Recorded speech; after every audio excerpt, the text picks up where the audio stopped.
One curious fact about Christ's parables is that they frequently don't exactly fit the point he's trying to get across.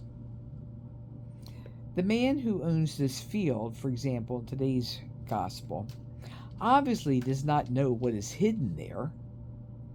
Whether the man who digs there is working for the owner or not, when he buys the field, he becomes something of a thief.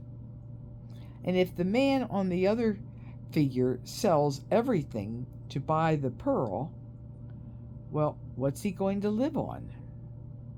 The general meaning of these two parables is clear enough, but sometimes those irritating little considerations about the stories and images Jesus uses to get his teaching across keep those parables alive and working in our minds, and thus slowly releasing the deeper and simple truth at their center.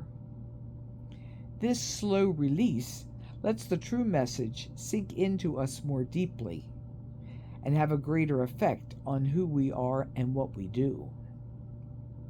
Jeremiah, for his part, mixes his figures in a way that is hard for the modern Western mind to follow exactly. But again, the meaning is clear. At first, the word of God was a joy and a happiness to the prophet.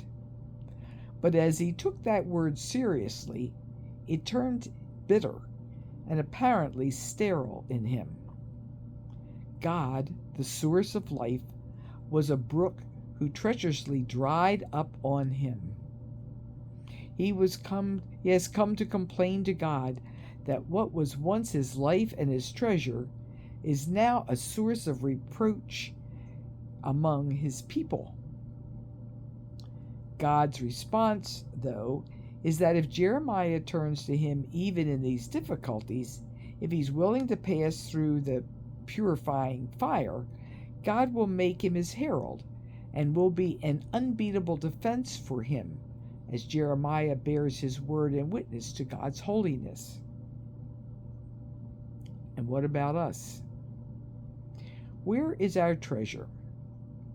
And to what extent are we willing to go to possess it? And when we have it, are we willing to suffer to keep it, to witness to its value, and to let it transform our lives?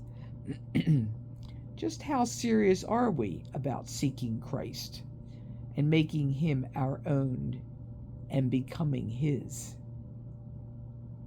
And as for the demands and pains of growth in him,